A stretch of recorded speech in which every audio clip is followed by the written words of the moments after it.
Hey everybody, welcome to TIW Podcast. I'm Eric, and today I watched WWE SmackDown Live episode 1040 and 205 Live episode 139, both broadcast on July 23rd, 2019. I did not watch this as it aired, unfortunately, so I did get a little bit spoiled on a couple of things, but I still enjoyed this episode quite a bit. And then 205 Live is just freaking awesome as always. I could have caught up on both of these episodes last night. I'm recording this on Wednesday, but I finished watching Survivor Marquesas, which is season 4 of Survivor, because I hadn't seen it before, and I put off watching the very end of the final regular episode and then the finale. It took me like 40 minutes to finish watching it. That season, once you get down to like the last 5, is not that great. So like it makes sense that Boston Rob is the most memorable character from that season, most memorable contestant rather. And he's a character. I mean, you can just describe people as characters too. Also, I like John Carroll a lot too. He followed me on Twitter a while back, and I felt bad that I hadn't seen his original season. I don't know if he's come back for any of the All-Star seasons at all.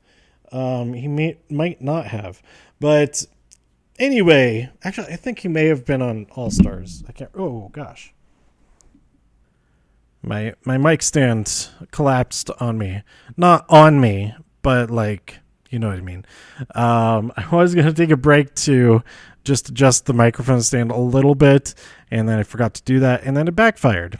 So it's all worked out now. Anyway, Survivor Marquesas, it's all right. It's not bad, but it's not one of my favorite seasons at all.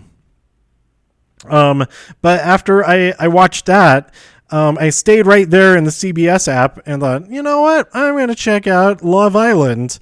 And I freaking love it. It's so stupid, but I love it. It's great. And it's stupid, but I love it. It's so dumb, but I enjoy almost every second of it. And, I'm not caught up. I watched way too many episodes for one night. I watched the first 5 episodes. The very first episode is like a double length. They're getting introduced to everyone. They're getting coupled up for the first time. All of that stuff, setting up the premise of the show and all of that. And then I think all of the subsequent episodes are just the regular hour, or rather, like 42 minutes to fit in the hour time slot.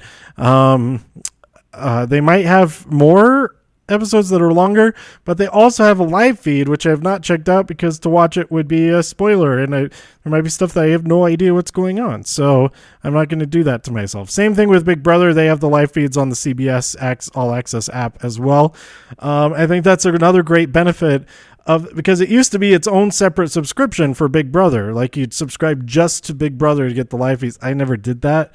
I may have downloaded them, like on Usenet or something, and gotten like all of the feeds and then just had them playing in the background, like when I go to bed and things like that.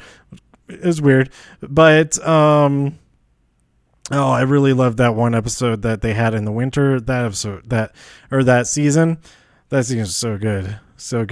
But yeah, I don't think they have the Showtime After Dark that thing anymore. That would really make sense for Love Island. But as far as I know, it's all in the CBS All Access app, which is a pretty cool thing because I believe when Big Brother did it, when it was a separate subscription, it was like $50 for the whole season or something like that. Here, you have all of the other stuff on CBS All Access. Yeah, this is a commercial for CBS All Access. Just go ahead. You have access to all the other stuff on there, plus these live feeds. It's a great deal. I just popped the mic. I'm sorry about that. But, yeah. The streaming stuff. Okay, here's the thing. Here's a thing. not the thing, but yeah, all these different streaming for services. Yeah, it is kind of annoying. They're all splitting off from Netflix and all of that. It'd be nice just to have Netflix and have all the stuff that you want, but that's kind of like having, well, now all of the individual content producers, all the different studios are like, well, we could get in on that streaming revenue and, just stream it directly ourselves. We don't have to pay a cut to Netflix, all of that. Or rather, we're not, they're benefiting more from having our content than even the millions and millions of dollars they pay to license, Friends or The Office and all of that. I think it's kind of silly for people to be canceled. I don't know if there are people exactly canceling their Netflix subscription because of the announcements that The Office and Friends are leaving.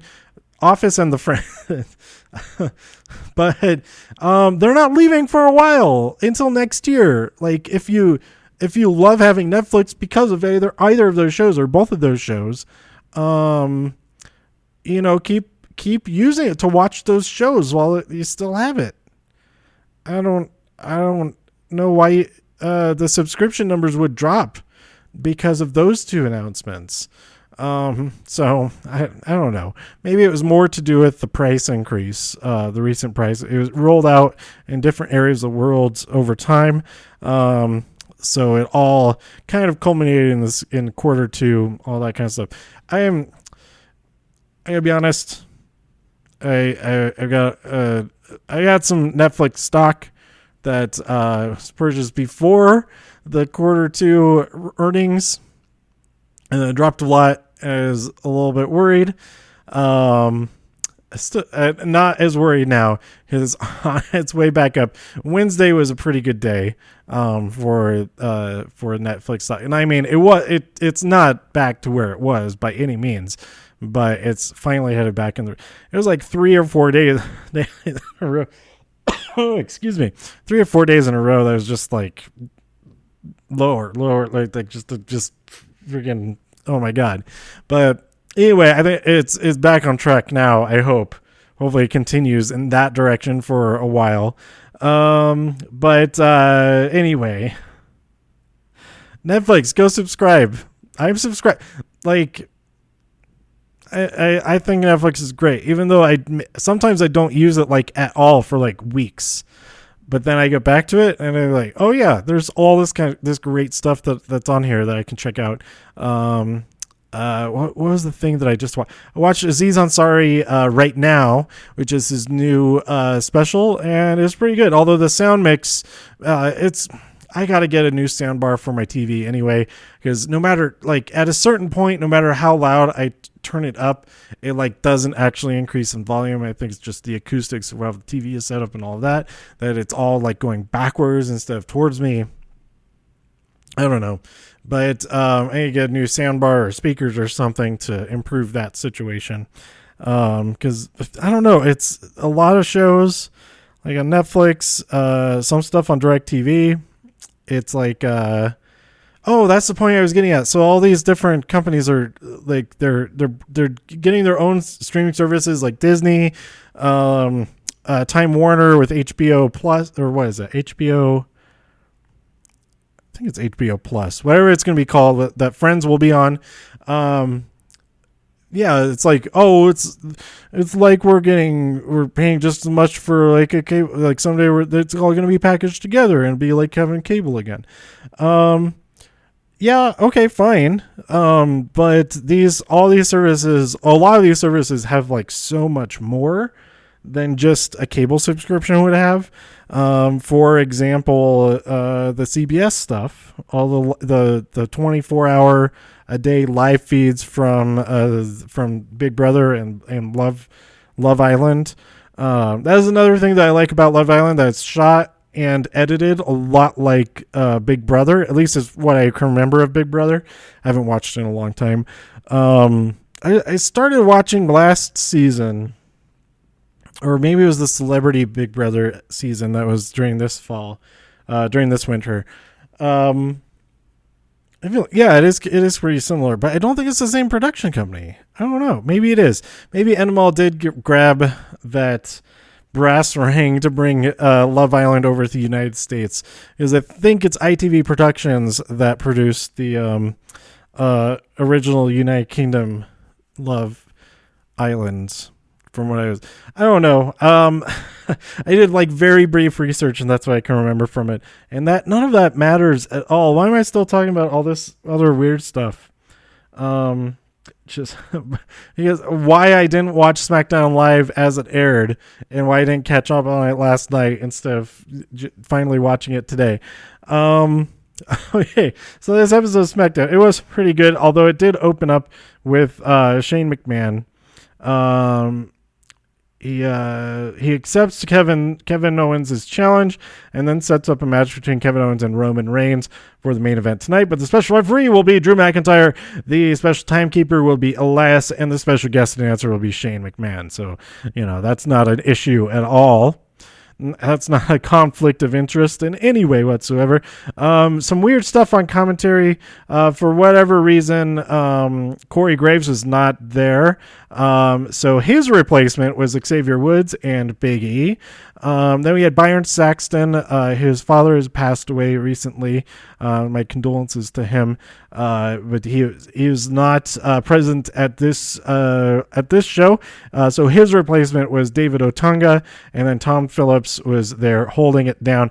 But Xavier Woods and Big E, they were only the first half of the show, and the second half of the show, they were replaced by Michael Cole. So there's no, I don't think they explained it. There's just suddenly they switched over, and I'm not sure why that was, but hopefully, I don't know. It would be entirely speculation because I don't think they said anything about it, and I haven't seen anything about that switch being made. Although I didn't look at the live threads or anything like that because I wasn't watching it live. And then to go back and read them, it's always just like such a bad experience, especially on Reddit. It's like everybody's just complaining about everything and everything and everything. And then even if something's good, they'll then be like, but there's other things. Oh yeah, I did like that, but it's so bad. This show is just complaining about people complain. But yeah, they were fun on commentary. Commentary was pretty good, despite it being very, very different. We had a match between Shinsuke Nakamura and Apollo Crews. Apollo was pulling off all kinds of great stuff, and Big E and Xavier were so excited. I think my favorite was Xavier. I think it was Xavier who's going, "Let's go!" and the entire rest of the table was cracking up, and I love it that they showed them, because you wouldn't see the commentary table nearly as much as you do when the New Day are there. But yeah, Apollo Crews was very, very impressive with this match, but Shinsuke Nakamura did win. We have a special edition of Miz TV with Shawn Michaels, but Dolph Ziggler interrupts. He comes out and, he's sick of legends. He's had enough of them, but then Shawn Michaels says, well, you're just a wannabe second-rate Shawn Michaels, or something, whatever. It's pretty good. Just go watch this segment to get the word-for-word thing. And The Miz says, well, would you just shut up and just do something? Do something.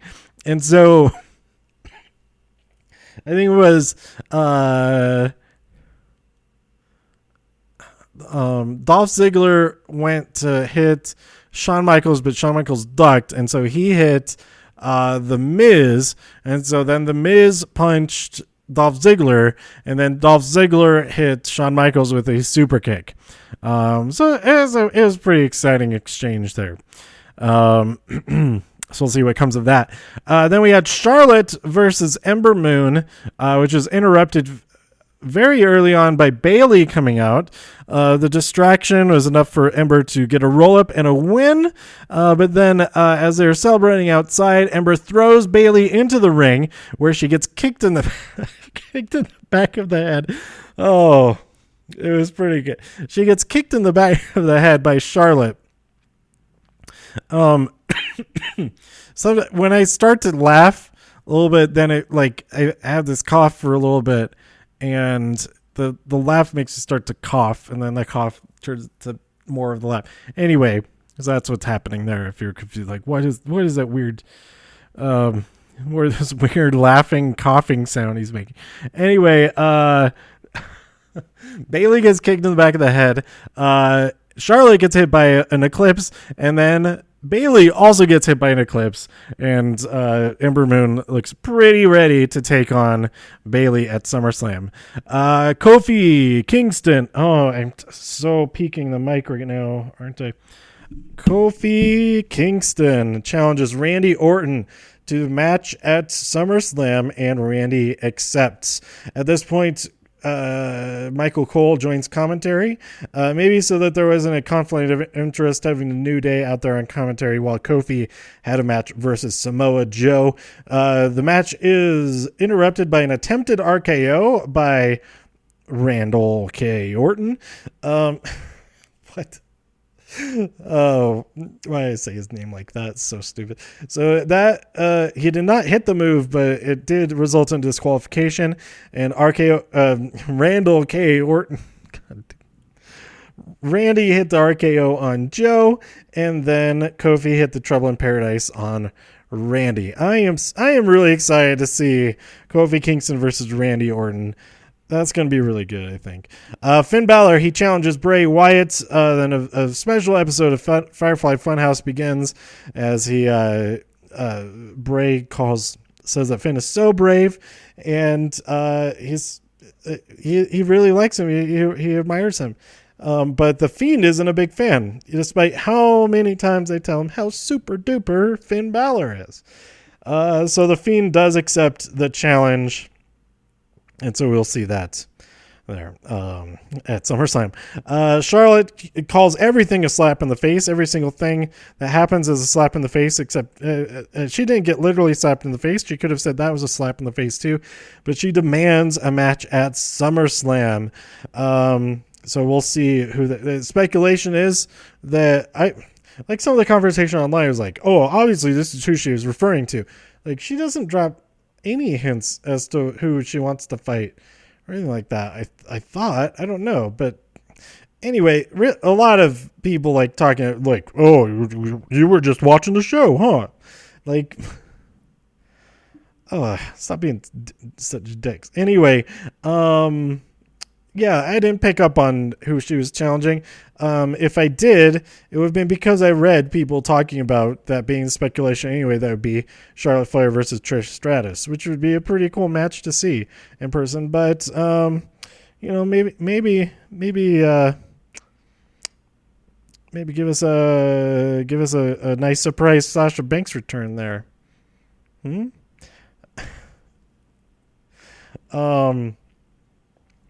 That would be I mean, we've seen them fight each other before, but I think people would be happy to see Sasha back. And Sasha to win, that would be even cooler. I don't know. And then we end up with our main event: Kevin Romans versus Owen Reigns. Kevin Owens versus Roman Reigns, with the special efforts for Drew McIntyre and the special timekeeper, who is not on the ball at all.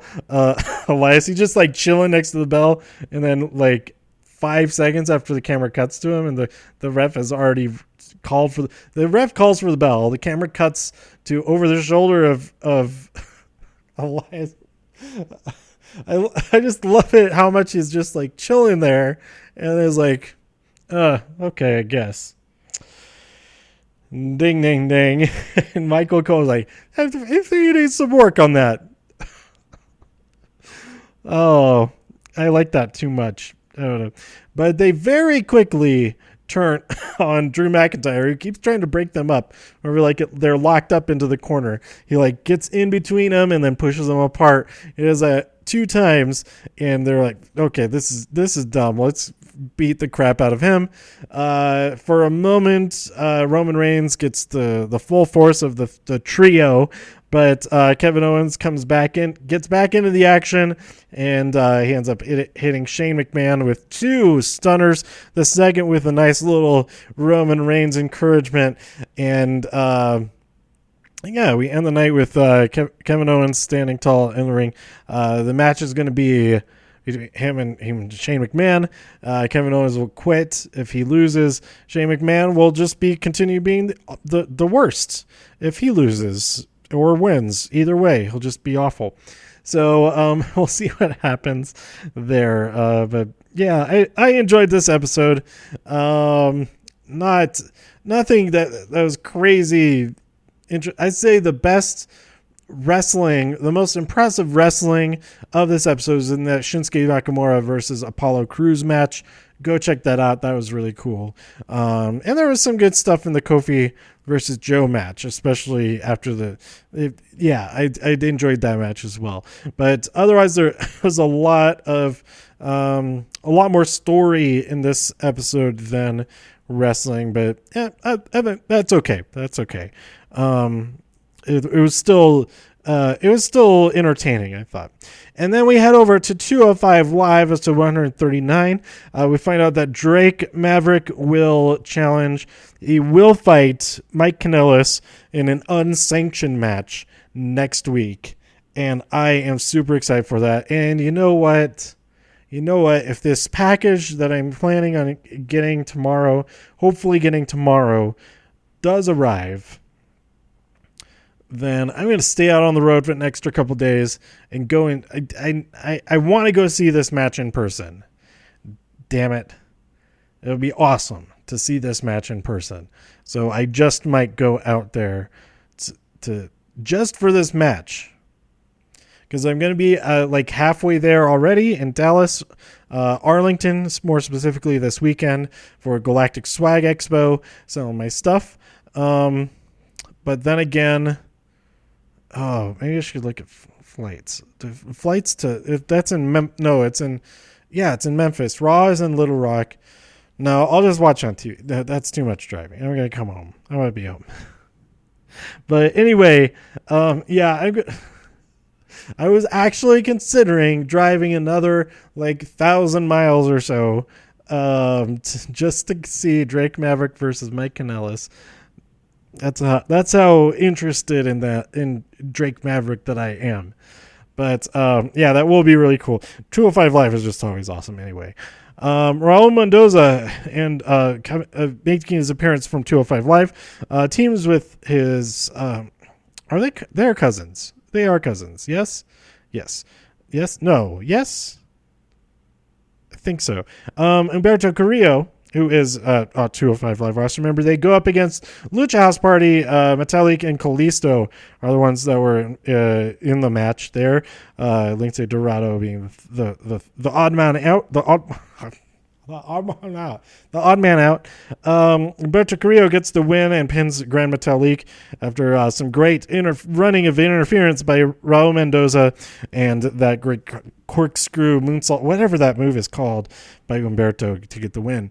Then we have Oni Lorcan just devastate a guy named Tony Eisner. Quick match. More Oni Lorcan. More Oni Lorcan every week, please. All the time. Oni Lorcan on all the shows. Thank you. And then we had Isaiah Swerve Scott come over from Tony Eisner is also from NXT, I think. Isaiah Swerve Scott, also from NXT, challenged Drew Gulak. Oh man, this match was fun. Oh my god, I almost swore. This match is great. Go watch it. There's this one moonsault, it was like a somersault moonsault thing on the rope. Commentary was confused too, but that was super cool. And all kinds of other great stuff from Scott and from Gulak. Oh, go see this match. Go watch every single episode of 205 Live, just in general. Just watch all of them. They're all amazing, especially the main events. It would be faster to go to the main events. There are some kind of weird matches throughout the history of the show, but I can say this every single time. 205 Live is the most consistently great show that the WWE produces, and it would be really awesome if they had a 205 Live takeover event. There's just the 205 Live roster, even if they had some guests come in from elsewhere to have some just one-off kind of cool, crazy matches. And then, of course, a championship match. They're going to even have, a bunch of tag team matches and things like that. But 205 Live takeover, come on, do it. And also another all-women takeover. Do that as well. But yeah, this show is so good every week. It has the best continuity of all the shows. It's shifted gears a few times, but continuity is still intact. They still reference things that happens all the way back to the Cruiserweight Classic.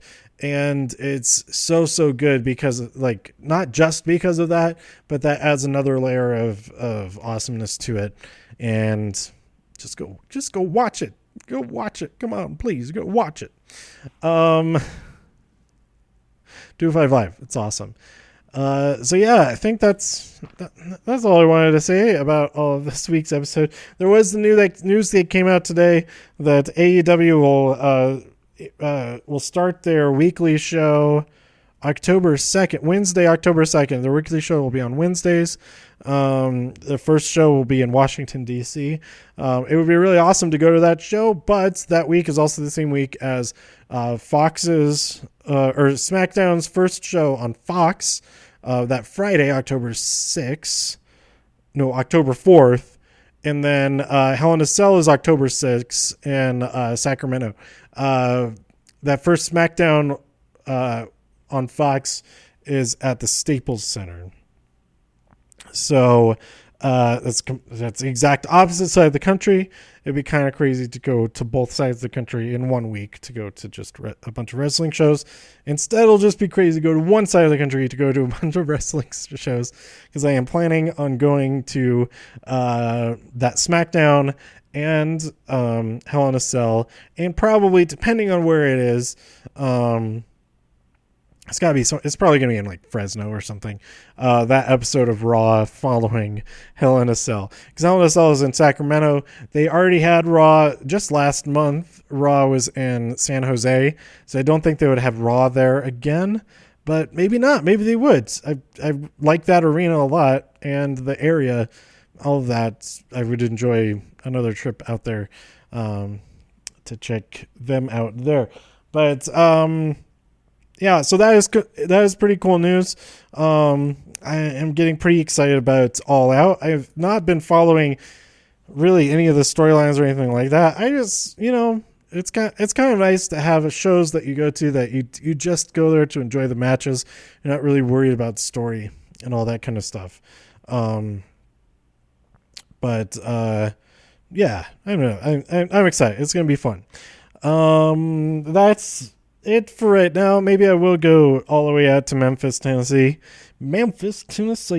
to see Drake Maverick versus Mike Kanellis. Just for that.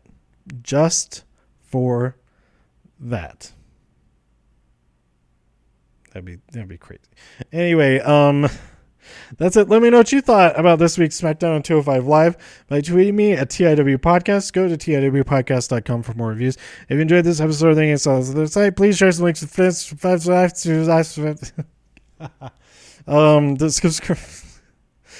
on iTunes, Spotify, Stitcher, YouTube, wherever you like to listen. And stay safe out there in all of the infinite multiverses. And I'll see you next time here on TIW Podcast. Bye.